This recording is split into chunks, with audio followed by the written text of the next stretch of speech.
여러분 안녕하십니까? 포항 MBC 뉴스투데이입니다. 오늘도 대구와 경북 전 지역에 폭염특보가 이어지며 무더운 날씨가 예상됩니다. 당분간 폭염과 열대야가 기승을 부리겠는데요. 자세한 날씨 유하경 기상캐스터가 전해드립니다. 장맛비가 쉬어가니 기다렸다는 듯 폭염이 기승을 부리고 있는데요. 어제 경주 간포의 낮 최고 기온은 37.3도, 영덕은 35.9도까지 치솟았습니다. 오늘도 대구와 경북 전 지역에는 폭염특보가 이어지고 있는데요. 현재 대구를 포함해 지도에 짙게 표시된 지역들은 폭염경보로 폭염주의보에서 격상된 곳들이고요. 아침부터 대부분 지역에서 열대야가 나타나며 무덥게 시작합니다. 오늘도 낮에는 대부분 지역에서 어제만큼 덥겠습니다. 이번 주 폭염과 열대야가 이어지며 찜통더위가 예상되는데요. 오늘과 내일 대구의 낮 기온은 34도, 모레는 35도까지 오르겠습니다. 그 외 경북 대부분 지역에서도 낮 기온이 30도 이상 올라 더위를 보이겠고요. 당분간 대기 불안정으로 인해 소나기가 내리는 곳도 있겠습니다. 소나기는 짧은 시간 강하고 요란하게 내릴 것으로 예상됩니다. 이번 주 대체로 흐린 가운데 가끔 소나기가 지나겠고요. 30도 이상의 무더운 날씨에 온열질환 걸리지 않도록 건강관리 각별히 잘하시기 바랍니다. 날씨였습니다. 최근 동해안의 수온이 올라가면서 독성을 가진 초대형 해파리가 잇따라 출몰하고 있습니다. 피서객도로 붐비고 있는 해수욕장에서는 해파리 쏘임 사고가 급증하고 있는데요. 해파리에 쏘였을 경우 어떻게 대처해야 하는지 이규설 기자가 보도합니다. 한여름 따가운 햇살이 내리쬐는 포항의 한 유명 해수욕장. 투명하고 물컹물컹한 생명체가 바닷가로 밀려와 있습니다. 젤리 같은 몸을 가져 영어로 젤리피쉬라고 불리는 해파리입니다. 해파리를 저희 바다에서 처음 봐서 정말 놀라웠고요. 촉수가 너무 길어서 신기했어요. 특히 7월부터 우리나라로 유입되는 노무라 입깃 해파리는 독성이 강해 어업 피해뿐만 아니라 쏘임 사고를 유발합니다. 지난 주말 포항에서만 해수욕객 10여 명이 해파리에 쏘였고 일부는 병원 신세를 지기도 했습니다. 해가지고 미끌미끌하고 하니까 이게 네네. 했더니 그러고 조금 더 걸어오니까 얘 따끈따끈해가 내가 해수욕을 하다 해파리에게 쏘이는 경우도 있지만 실제로는 해파리를 구경하거나 치우는 과정에서 쏘이는 사례가 더 많습니다. 촉수의 길이도 1m에서 3m 정도 길이가 길 수가 있어서 가능한 주변에 해파리가 보인다면 그 근처에 안 가시는 게 제일 좋을 것 같습니다. 제 뒤로 보이는 해파리의 무게는 20kg 가까이 됩니다. 워낙 무겁다 보니 토막을 내서 무트로 올릴 수밖에 없습니다. 해파리에 쏘였다면 일단 바닷물로 상처를 깨끗하게 씻어내고 촉수가 피부에 붙어 있다면 신용카드로 촉수를 긁어내 즉시 제거해야 합니다. 촉수가 퍼지지 않게 씻어낼 수 있는 방법은 바닷물로 충분히 헹궈내는 것이고 이때 손으로 만지지 않게 상처 부위를 만지지 않게 하는 것이 제일 중요합니다. 현재 경북 동해안에는 노무라 입깃 해파리 주의 단계 특보가 내려진 상황. 국립수산과학원은 앞으로 노무라 입깃 해파리가 대량으로 출현할 것으로 전망하고 있어 피서객들의 주의가 요구되고 있습니다. MBC 뉴스 이규설입니다. 포스코가 830억 원을 투자해 건립한 체인지업 그라운드가 개관 3년 만에 100여 개 기업이 입주해 기업 가치가 1조 6천억 원에 달한다는 분석이 나왔습니다. CES 혁신상을 수상한 그래핀 스퀘어와 미드바르 등 36개 벤처기업이 포스텍과 방사광 가속기 등 세계적인 R&D 인프라 지원을 받기 위해 포항으로 본사와 연구소 등을 이전하거나 신설했으며 7개 기업은 포항에 공장을 건설했습니다.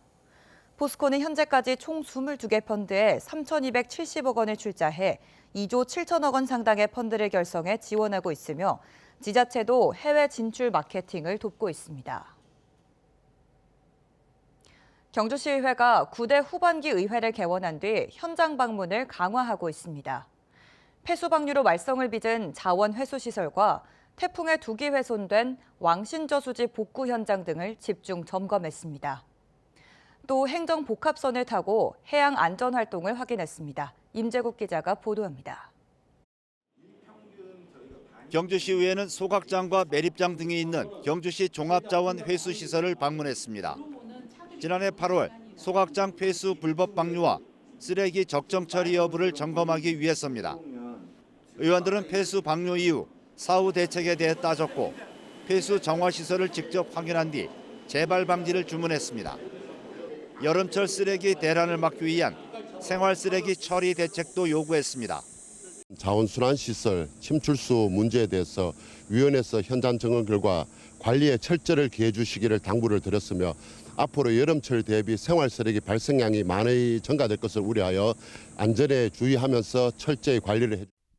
지난 2022년 태풍 흰남노로 큰 피해를 입었던 경주 왕신저수지. 한국농어촌공사가 내년 12월 말까지 재해복구 공사를 펴고 있습니다.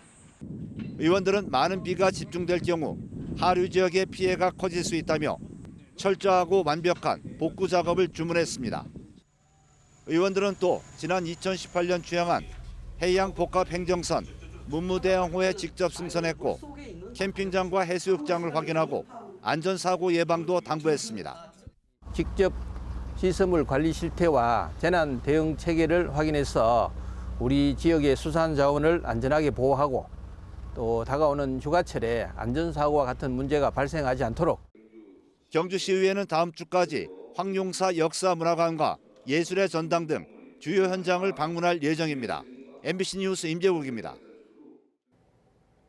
전국 최대 규모의 화랑대기 전국 유소년 축구대회가 다음 달 5일부터 15일간 경주에서 열립니다. 올해 대회에는 전국 학교와 클럽에서 612개 팀, 12,000여 명의 선수단이 참가하고 해외 자매도시인 일본 나라시와 경주와 교류 30주년을 맞는 중국 시안시 유소년 축구팀도 참여합니다. 경기는 알천구장과 스마트 에어돔 구장 등에서 1, 2차로 나눠 조별 풀리그 방식으로 치러집니다. 지난주 봉화에서 발생한 살충제 음독 사건 소식입니다. 경찰이 경로당을 중심으로 반경을 넓혀 CCTV를 광범위하게 확인한 결과 사건 해결에 실마리를 찾은 것으로 알려졌습니다. 피해 할머니 5명 가운데 3명의 건강 상태가 호전되면서 당시 경로당 상황에 대한 구체적 진술도 곧 확보될 것으로 보입니다. 이도은 기자가 전합니다. 경찰 수사가 진행되면서 피해 할머니들이 살충제를 음독하게 된 장소가 점심을 함께한 식당보다는 경로당 쪽에 무게가 실리기 시작했습니다. 하지만 경로당 내부를 물론 경로당 밖을 비추는 카메라가 없는 사실이 확인되면서 수사가 난항에 빠지는 듯 했습니다. 하지만 지난 주말 경찰이 경로당과 피해자들의 집을 중심으로 반경을 넓혀 CCTV를 광범위하게 확인한 결과 사건 해결에 유의미한 단서를 찾은 것으로 알려졌습니다. 경로당과 피해자들의 집이 봉화읍 내에서도 비교적 번화한 지역과 가깝다 보니 상당한 분량의 CCTV를 경찰이 확보한 겁니다. 9년 전 상주 농약 사이다 사건의 경우 발생 지역이 인적이 드문 농촌 마을이었던 탓에 주민 진술에 주로 의존할 수밖에 없어 수사에 진통을 겪기도 했습니다. 이런 가운데 음독 피해자 5명 중 3명의 의식이 빠르게 회복하면서 가족들과 진술 조사 일정을 협의하는 등 경찰 수사가 속도를 내는 분위기입니다. 특히 경로당에서 어떤 용기를 통해 어떤 방식으로 음료를 나눠 마셨는지, 또 경로당 회원 간 평소 사이는 어땠는지 등 수사에 중요한 진술을 확보할 수 있을 거로 경찰은 기대하고 있습니다. 한편 경찰은 경로당 안팎에서 상당량의 물건들을 수거해 국과수에 감정을 의뢰했고 그 결과가 속속 나오고 있다며 사건에 대한 섣부른 예단을 경계했습니다. MBC 뉴스 이도은입니다. 포항시는 지역 내 여러 기관과 힘을 모아 위기가구 고독사 예방에 적극 나서기로 했습니다. 이들 기관들은 위기가구를 적극 발굴해 생필품 지원과 취업 알선, 채무 조정, 법률 상담 등의 서비스를 지원할 예정입니다. 고독사 예방에는 포항시 지역사회보장협의체, 고용복지플러스센터, 대한법률구조공단, 신용회복위원회 등이 힘을 보태기로 했습니다.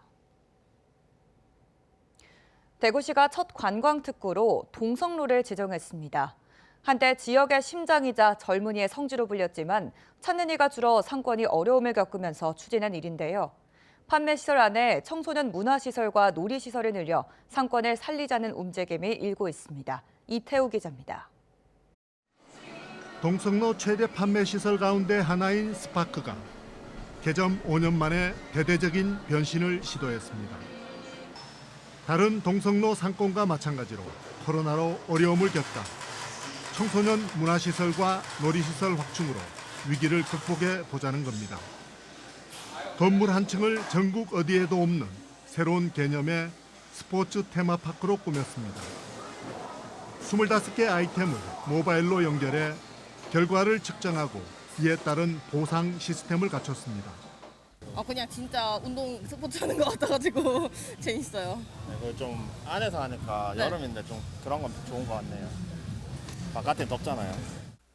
다른 층은 서울 홍대 주변에서 애니메이션 팬들을 사로잡은 캐릭터를 들여와 체험 전시 공간으로 꾸몄습니다.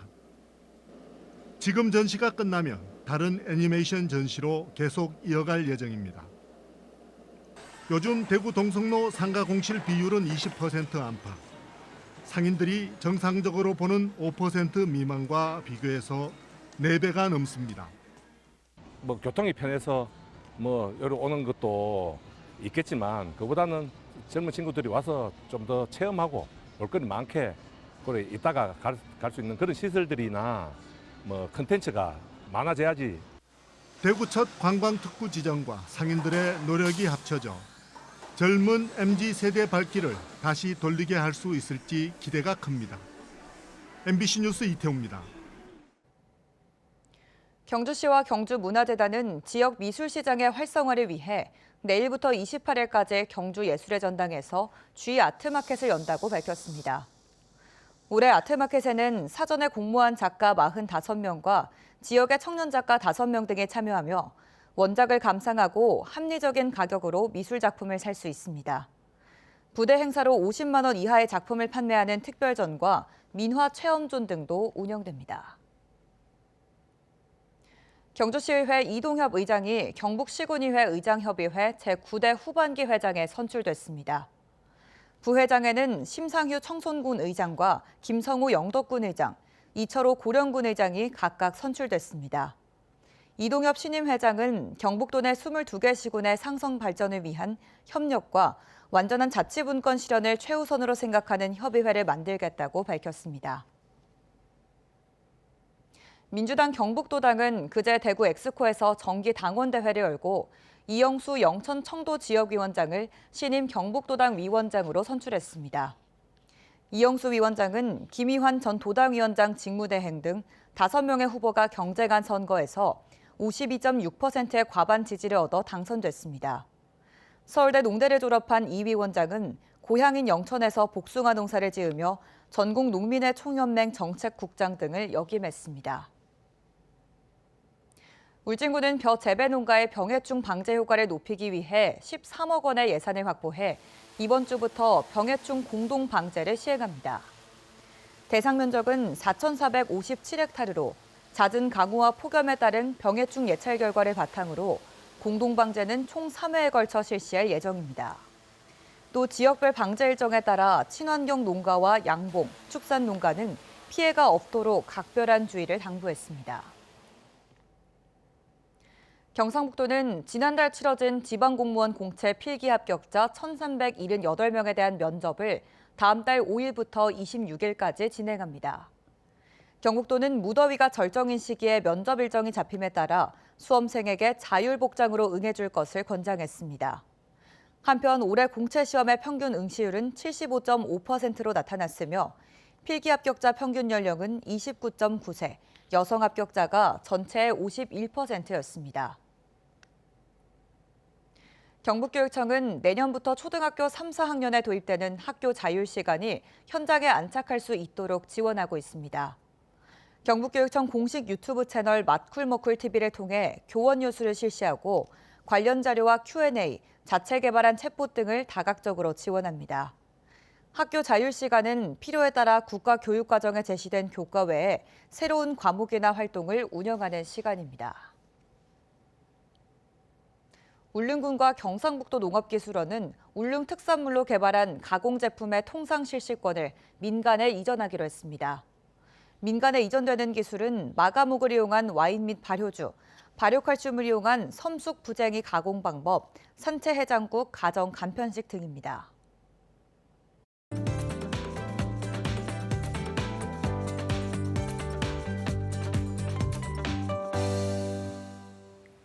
장맛비가 쉬어가니 기다렸다는 듯 폭염이 기승을 부리고 있는데요. 어제 경주 간포의 낮 최고 기온은 37.3도, 영덕은 35.9도까지 치솟았습니다.